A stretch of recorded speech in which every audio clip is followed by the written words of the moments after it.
I was standing in the kitchen, butter knife in one hand, half-spread toast in the other, when my phone buzzed. One new message. I want a divorce. No greeting. No lead-up. Just 4 words that split the air like glass cracking under pressure. I didn't move, didn't blink. The toast sagged in my hand. I stared at the screen until it dimmed and locked itself. My name is Brian. I'm 38 years old. I write code for a living. The kind of man who leaves notes on the fridge, double-checks the locks, tops off the gas tank before it hits a quarter. I believed in calm, in steady, in Eliza. We'd been married nearly 10 years. A quiet love, maybe, but honest. I thought so. She didn't call, didn't walk into the room, just sent a text while sitting. What? Across town? In our bedroom? I had no idea. I didn't respond. Instead, I walked to the living room, sat on the couch, and stared at the wall for a long time. The ticking of the clock, the hum of the fridge, everything sounded louder than it should have. My body was still, but inside, something twisted. Not rage, not heartbreak, something colder. Control. I opened my laptop and logged into our accounts. A second savings I didn't recognize. Withdrawals I hadn't made. She'd been preparing for this. Lining things up behind my back while I was grocery shopping, mowing the lawn, kissing her goodnight. But she made one mistake. She thought I was blind. I moved slowly, methodically, froze the joint account, checked property titles, reviewed insurance. Everything I'd quietly secured over the years now mattered more than ever. Then I picked up my phone, opened our thread, and I typed, "Check your account first." One sentence, my only reply. And in that moment, I wasn't broken. I was just getting started, before the text, before the silence, before her toothbrush vanished from the sink and her perfume stopped clinging to the hallway.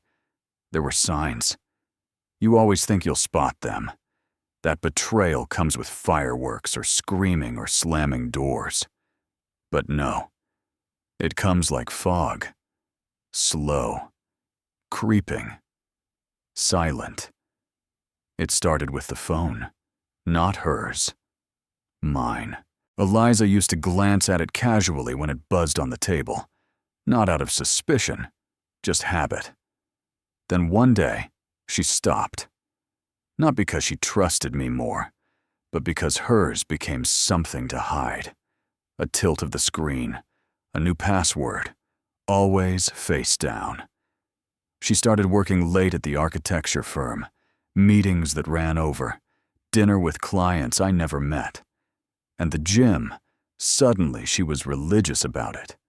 Every evening, like clockwork. But the shoes by the door were always clean. Then came the laughter that didn't reach her eyes, the polite smiles, the "I'm tired" excuses. I'd lie in bed, staring at the ceiling, listening to the subtle hum of her scrolling next to me. Every night, a little further away. One night, I brought it up. Softly. "You okay?" She blinked, surprised. "Of course." "Why?" I wanted to say, "Because you don't look at me the same." But instead, I nodded and said, "Just checking." Because I'm not the yelling type.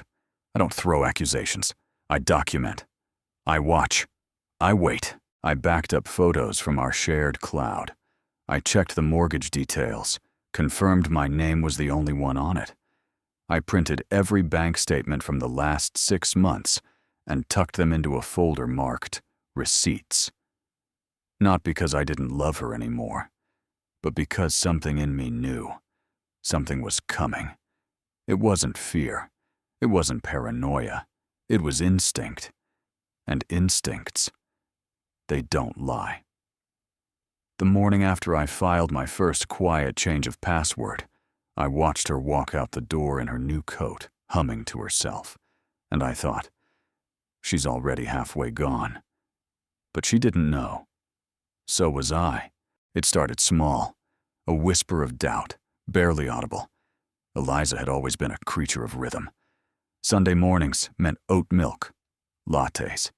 Thursday nights, wine and documentaries. She hated surprises. But suddenly, she changed her script. She came home late from team drinks on a Monday. Smelled like hotel lobby soap. Didn't kiss me hello. Just went straight to the shower, humming something I'd never heard her hum before. That night, she set her phone on the nightstand screen down. A new habit.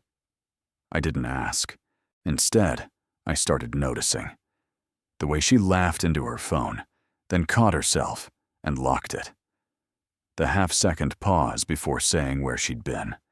The fact that Team Drinks seemed to have no photos on her Instagram, no tags, no evidence at all. One evening, I tested something. Left my own phone on the counter with a message preview open. Dinner this week? She glanced at it, said nothing. Her lips tightened, but she didn't ask who it was. That's when I knew. She was too afraid to be caught asking. So I waited. Watched her log into her laptop, and then immediately close it when I walked past. Watched her smile at texts that weren't from me. Watched her wear that red dress she hadn't touched in a year, just to go grab coffee with an old friend. I followed no one. I checked nothing. I didn't ask. Instead, I booked a P.O. box in my name. I started moving documents, birth certificate, home deed, insurance, pension details, anything that mattered, anything she could weaponize. I wasn't planning revenge. I was building an exit, the kind no one sees coming. That night, I lay beside her in bed, listening to her soft breathing. Her phone lit up once, then twice. I didn't reach for it. I turned toward the ceiling and whispered into the dark, "You're not smarter than me, just faster." But I'd catch up. It wasn't a dramatic discovery. No lipstick on collars. No steamy messages accidentally left open. Just a folder on the desktop she forgot to close in her rush to get to Pilates. It was named Finances. Innocent enough. I almost clicked past it. But something made me stop. Some sixth sense that had been sharpening over months. Inside were spreadsheets, names, amounts, a transfer history that didn't match anything I'd seen. And then I saw it. My name, tied to an account I never opened, a bank I didn't use, a signature that looked almost like mine, but not quite. She'd been moving money, bit by bit, like someone siphoning gas from a tank, hoping the driver wouldn't notice until the engine sputtered. I didn't yell, didn't call her, didn't march into the living room waving papers, like a scene out of a bad movie. I just sat there, staring at numbers that told me everything I needed to know. She was preparing to leave, quietly, carefully, and she didn't think I'd find out until it was too late. I printed every page, scanned them to a secure drive. Then I shut the laptop, made myself a cup of coffee, and sat by the window, watching the sun slip down behind the trees. She came home hours later, hair damp, glowing. Set her gym bag down and kissed my cheek like nothing was wrong. She poured a glass of wine and asked, "How was your day?" I looked her dead in the eye and said, "Productive." She smiled, clinked her glass, walked into the other room, and I sat there, heart pounding, knowing something fundamental had changed. She thought she was in control. She thought I was blind. But I had the truth now. And the truth has a way of shifting the ground under your feet. The days that followed were quiet, eerily so. She moved through the house like nothing was wrong, still kissed me goodbye, still texted during lunch breaks, still curled up on the couch beside me to watch shows we'd seen a dozen times. But I wasn't really watching anymore. I was listening, observing. storing everything. I had become a guest in my own life, performing the role of loving husband while my mind calculated exit strategies. Every word she said felt scripted, like she was trying to stay ahead of a clock only she could hear. Every smile felt like a mask. Every laugh echoed just a little too long. And yet, I didn't confront her. Not yet. I knew if I made one wrong move, she'd vanish with everything. Money, furniture, maybe even the dog. I needed to move smarter, quieter. So I started creating backups, digital and otherwise, copies of account statements, property deeds, insurance policies. Every breadcrumb she didn't know I'd followed. I rented a private P.O. box, opened a new email, made calls from a different number. At night, she slept beside me while I lay wide awake, replaying everything. Wondering how long she'd been planning this. Wondering if she ever loved me at all, or if I'd just been part of some long con she hadn't finished writing. The storm was coming. I could feel it in the way she avoided eye contact when I asked about money, in the way she flinched when my phone buzzed, in the way she suddenly wanted to know exactly when I'd be home. It wasn't fear anymore that kept me still. It was precision. Patience. I wasn't going to fight her. I was going to outmaneuver her. Because love may have made me blind once. But betrayal made me sharp. I didn't pack a bag. I packed a strategy. See, when you love someone, you build your life around them. But when you stop trusting them, you start building a life without them. Quietly, brick by brick. The day after I confirmed the affair, I opened a new checking account in a different bank. No paper trail, no notifications. Just a place to store the part of my paycheck she wouldn't see. Then came the storage unit. Small, dusty, anonymous. I moved the things that mattered most.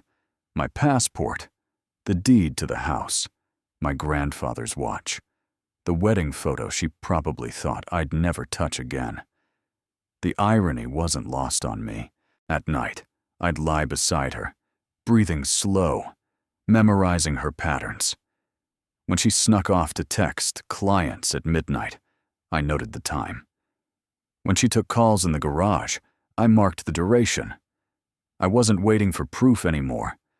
I had it. I was waiting for the perfect opening. I changed passwords, quietly. Froze my credit. Backed up everything to an encrypted drive, labeled tax files, so she'd never look twice. I had a copy of every email she sent, every wire transfer, every suspicious login. She had no idea. One morning, she kissed my cheek and said, "Love you."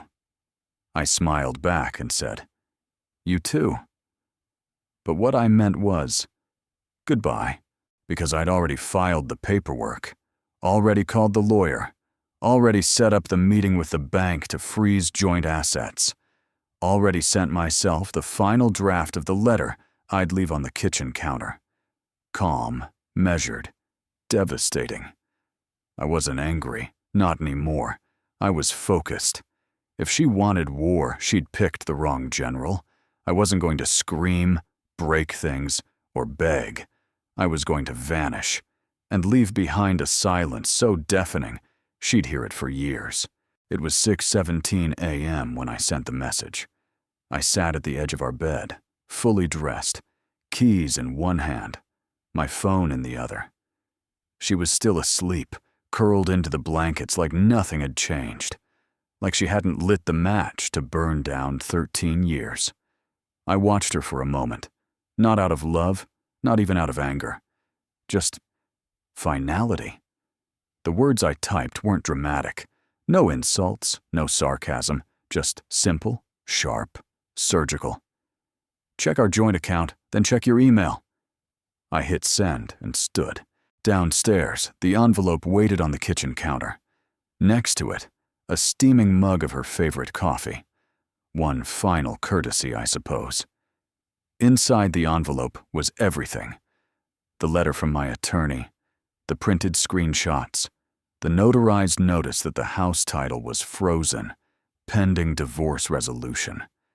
I'd cleared out the joint account the night before. Half, exactly. Not a penny more. I wasn't here to steal, just to reclaim what was mine. I stepped outside into the cool morning air. My truck was already packed. Everything I needed fit in the bed and on the passenger seat. Funny how light life feels once you drop the weight of betrayal. By 6:45, I was gone. No goodbyes, no slammed doors, just silence. At 7:04, my phone buzzed. What the hell is this? I didn't answer. 8:12. Another. You're being ridiculous. Can we talk? I muted the thread. By noon, the calls started. By nightfall, she'd emailed 3 times, each one less angry, more confused. I read them all, then archived them without replying. She wasn't reaching out because she regretted the affair. She was reaching because she lost control. That night, alone in a quiet motel 2 towns over, I laid on a firm mattress, stared at the ceiling, and breathed in a kind of peace I hadn't felt in years. It was over. Or at least, my part in her lie was. But the fallout? That was just beginning. I didn't check the account right away. Not because I forgot. Because I already knew. And part of me wasn't ready to see it in numbers. But that night, curiosity won. I logged in, thumb hovering over the screen, as if the digits might hurt more than the truth I already lived with. Balance, $0.00. Every last cent gone. Our savings account, $32,418. Cleared. The joint check-in, drained to pennies. The emergency fund, vanished. All moved out in chunks, over 2 weeks. While I was packing my things, lining up the legal pieces, she was emptying the vault. At first, my chest went hollow, like the wind had punched through me. But then came something else. Clarity. This wasn't a mistake. This was strategy. She'd waited just long enough for me to trust the silence. Then she struck. I called the bank. Got a rep on the line who sounded like he'd rather be anywhere else. Yes, sir. The funds were transferred electronically, authorized from your joint access. My voice barely held steady. To where? I'm sorry. We can't release that information unless there's a court order. Of course. She wasn't just walking away. She was trying to make sure I couldn't get back up, hit me where it counted. Not just emotionally, financially. She wanted me broke, cornered, and maybe it would have worked if I hadn't already seen it coming. I opened my second account, the one I set up in secret months ago, just in case. Not a fortune, but enough. Just enough to breathe. The next morning, I froze the remaining accounts, filed a fraud alert with the credit bureau, called my lawyer. He'd already drafted a motion. We'd fight it. Not because I wanted revenge, because I wasn't going to let her write the ending to my story. She wanted a clean escape. But now it was war. The courtroom was colder than I expected. Sterile. Lifeless. Just beige walls and quiet tension. She sat across from me in a blazer too polished, flanked by her lawyer like a general ready for war. She didn't look at me. Not once. I'd stopped expecting eye contact months ago. The judge asked if we were ready to proceed. My lawyer, Alex, stood. We are, Your Honor. But we've submitted new evidence this morning that may affect the division of assets. Becky's attorney stiffened. She leaned in, whispering fast. Her eyes finally met mine, only for a second, but it was enough to catch the flicker of worry. Alex handed over the file. Transaction records, screenshots, timelines, and the clincher. Video footage. See, Becky hadn't realized I still had access to the Nest cameras in the house, the ones she walked past daily, laughing with her friend. Kissing him in the kitchen, I tiled myself, showing him the drawers where we kept important documents. The court clerk played the footage silently. You could hear Becky's lawyer's jaw clench. Her smile was gone now. The judge raised an eyebrow. "Miss Sanders, were you aware you were still legally married during this cohabitation?" She fumbled, mumbled something about emotional separation. But Alex wasn't finished. "We also have reason to believe funds were intentionally transferred with the intent to leave my client destitute. This wasn't a clean split, Your Honor. This was a setup." Becky went pale. I stayed silent. That had been my promise to myself. No outbursts, no emotion, just facts. The judge tapped her pen, brows furrowed. "Given this evidence, the court will reevaluate all financial claims. We may also need to examine potential fraud." That was the moment she finally looked at me. No hate, no anger, just fear. Not because I'd attacked, but because I hadn't. I'd simply waited and let the truth speak louder than anything I could say. The sky looked different that morning.